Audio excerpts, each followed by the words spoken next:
Love marriage ये word अपने आप में ही किसी को डराने की काबिलियत रखता है, क्योंकि इस वर्ड को अचीव करने के लिए इतने बड़े बड़े वर्ड्स के साथ हमें फाइट करना पड़ता है, जैसे कास्टिज्म, रिलीजियन एंड पेरेंट्स को मनाना। ये सारी वर्ड्स के साथ हमें बहुत ज्यादा फाइट करने के बाद हमें लव मैरिज जैसा वर्ड को अचीव करने मिलता है। पर क्यों?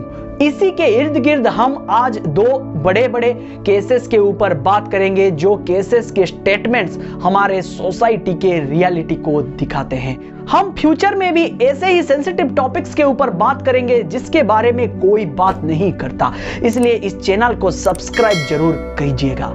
मद्रास हाईकोर्ट की तरफ से एक ऐसा स्टेटमेंट आया है जिसके बारे में आप दोबारा सोचना जरूर चाहेंगे। एन आनंद वेंकटेश अपने केस की डिसीजन लेते वक्त ये स्टेटमेंट देते हैं कि जब कोई टीन एज एडोलेसेंस या फिर कहे टीन एज रोमांटिक रिलेशन में कोई रहते हैं तो उनमें से किसी के ऊपर भी पोक्सो एक्ट लागू नहीं होगा। पोक्सो एक्ट क्या होता है? पोक्सो एक्ट वो होता है जहां पर कि माइनर्स के ऊपर अगर कोई सेक्सुअल असॉल्ट होता है या फिर सेक्सुअल क्राइम होता है, उनको उनसे बचाने के लिए ये स्ट्रिक्ट लॉ लागू किए जाते हैं। इस लॉ के तहत जब भी पनिशमेंट होता है वो दूसरे जो नॉर्मल एक्ट हैं उनसे हमेशा ज्यादा होते हैं। जब भी टीनेज में एक कपल अपने कंसेंट से ही फिजिकल रिलेशन रखते हैं, उनमें से अगर कोई माइनर भी हो तो दूसरे के ऊपर पोक्सो एक्ट लगाया नहीं जा सकता। क्यों उनका ये कहना है? जब भी पोक्सो के अंतर्गत एक केस आते हैं, उनमें से ज्यादातर लड़कियों के पेरेंट्स लड़के के ऊपर पोक्सो एक्ट जानबूझकर डाल देते हैं, पर सच्चाई ये होता है कि वो लड़का और लड़की कपल होते हैं और अपने इच्छा अनुसार ही फिजिकल रिलेशन में रहते हैं। अगर उस जगह पर लड़के के ऊपर पोक्सो डाल दिया जाता है तो यंग एज में ही उस लड़के के पूरा लाइफ को स्पॉइल कर दिया जाएगा। इसी वजह से एन आनंद वेंकटेश का कहना यह है कि उस एज में पोक्सो लगाना बेहद ही नाजायज डिसीजन होगा। इसके बारे में आप क्या सोचते हो जरूर बताना। और एन आनंद वेंकटेश का यह तक कहना है कि इसका मतलब यह नहीं है कि हर एक सेक्सुअल असॉल्ट से पोक्सो निकाल दिया जाएगा।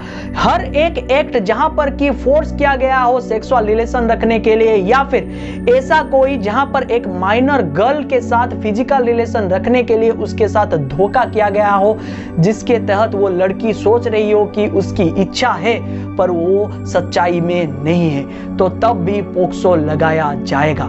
पर ऐसे केस जहां पर दोनों एक रोमांटिक रिलेशनशिप में है, तब किसी के ऊपर भी पोक्सो लगाना एक बेहद बुरा डिसीजन है। मद्रास हाईकोर्ट के स्टेटमेंट के ऊपर मेरा ओपिनियन क्या है? सेक्सुअल रिलेशनशिप में रहना क्या गलत है? नहीं, बिल्कुल नहीं। ये तो हमारा नेचर है। हर एक जेंडर अपने ऑपोजिट जेंडर या फिर सेम जेंडर के ऊपर अट्रैक्ट होता है, यही नेचर है। हर एक टीनेजर को अपने हिसाब से सोचना चाहिए, क्या उस समय रिलेशनशिप में रहना, सेक्सुअल रिलेशनशिप में रहना सही होगा? मेरे हिसाब से पूरी तरह से गलत होगा। वो उस समय सेक्सुअल एडोलेसेंस कुछ फिजिकल चेंजेस के वजह से अट्रैक्ट हो जाते हैं, इसी वजह से वो गलत डिसीजंस ले लेते हैं। इसके बारे में उन्हें जरूर सोचना चाहिए। और पेरेंट्स को मैं ये बताना चाहूंगा, उनके उस सोचने के पावर को आप बढ़ा सकते हैं उनको सेक्स एजुकेशन देके। अपने घर में बच्चों के साथ टीनेज में सेक्स एजुकेशन के बारे में जरूर बात करें, उनके फिजिकल चेंजेस के बारे में उनके साथ जरूर बात करें। इसी से वो सही डिसीजन ले सकते हैं, इसी से वो गलत डिसीजन लेने से बच सकते हैं। और हमारे जो एजुकेशन सिस्टम में प्राइम सब्जेक्ट है उसके अंदर सेक्स एजुकेशन बेहद जरूरी है। और मैं ये बताना चाहूंगा कि सेक्सुअल एजुकेशन सिर्फ डिसीजन मेकिंग पावर को ही नहीं बढ़ाता, सेक्सुअल ट्रांसमिटेड डिजीजेस या फिर कहे एनी टाइप ऑफ डिजीजेस जो कि सेक्स से रिलेटेड होता है उससे भी बच्चों को बचाता है। इसलिए इसके बारे में बात करना बेहद जरूरी हो जाता है। पंजाब हरियाणा के कोर्ट से एक ऐसा स्टेटमेंट आया है जो कि हमारे सोसाइटी के रियलिटी को दिखाता है। एक कपल जिनमें से लड़का करीब करीब 20 एज का था और लड़की करीब करीब 19 एज के थी, उन दोनों ने कोर्ट को ये प्ली किया था कि उनको सिक्योरिटी प्रोवाइड किया जाए ताकि वो लिव इन रिलेशन में रह सकते हैं और उनको कोई डिस्टर्ब ना करे। इस केस की सुनवाई करते वक्त जस्टिस अलका सरीन ने यह स्टेटमेंट दिया है कि अगर कोई मेजर कपल या फिर लड़का या फिर लड़की किसके साथ रहे, कैसे रहे, अपने लाइफ को कैसे स्पेंड करे, ये उनका फ्रीडम है। उसके अंदर कोई भी पेरेंट्स या फिर कोई भी सोसाइटी उन्हें डिस्टर्ब नहीं कर सकता। अलका सरीन का यह तक कहना है कि अगर कोई डॉटर अपने हिसाब से कोई पार्टनर पसंद करता है तो हमेशा उसे अपने पेरेंट्स से ओपोज ही मिलता है। उस ओपोज का कारण ये नहीं कि उनके पेरेंट्स को वो लड़का पसंद नहीं आया, इसका कारण ये है कि वो पेरेंट्स जो होते हैं सोसाइटी से डरते हैं। वो हमेशा डरते हैं कि सोसाइटी क्या कहेगा। इसके ऊपर आपका क्या ख्याल है? इस पूरे केस में मेरा मानना क्या है? इस पूरा केस में मैं अपना ओपिनियन ये देना चाहूंगा कि हर एक लड़का या फिर लड़की को अपना डिसीजन लेने का फ्रीडम होना चाहिए। कॉन्स्टिट्यूशन के आर्टिकल 21 भी हमें यही फ्रीडम देता है। और मैं ये नहीं बोलूंगा कि फ्रीडम का मतलब ये है कि अपनी पेरेंट्स की बात को पूरी तरह से नकार दो। अपनी पेरेंट्स को पूरी तरह से इज्जत देना चाहिए। और मैं पेरेंट्स के लिए ये बात बोलूंगा कि वो थोड़ा और ज्यादा ओपन होना पड़ेगा। अपने बच्चों के साथ अच्छे से बात करना पड़ेगा, उनकी मन की बात को जानना पड़ेगा। और so called casteism, so called society और हमारे सो कॉल्ड ट्रेडिशन को छोड़ना पड़ेगा। क्योंकि मेरा मानना यह है कि हमारा जो सच्चा धर्म है वो इंसान और इंसान के बीच कोई लकीर खींचना हमें नहीं सिखाता।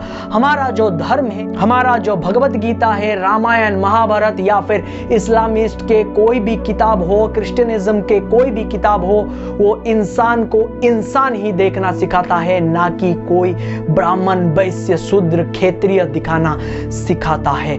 और इस सोसाइटी को हमने ही बनाया है, हम ही इसे चेंज भी कर सकते हैं। एक जमाने में सतीदाह प्रथा एक बहुत ज्यादा अच्छा प्रथा माना जाता था।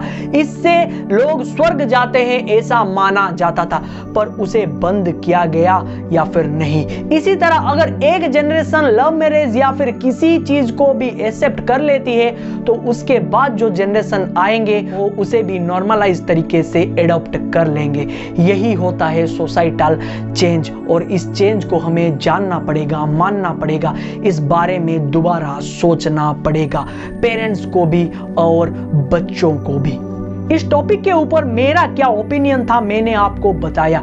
इस ओपिनियन से आप अगर एग्री करते हो या फिर नहीं करते हो प्लीज मेरे कमेंट सेक्शन में जरूर बताइएगा। हम ऐसे ही सेंसिटिव टॉपिक्स के ऊपर बात करेंगे जिसके ऊपर कोई बात नहीं करता। इसलिए इस चैनल को सब्सक्राइब जरूर कीजिएगा और बहुत ज्यादा शेयर कीजिएगा, क्योंकि ऐसे टॉपिक के बारे में लोग जानना बेहद जरूरी है।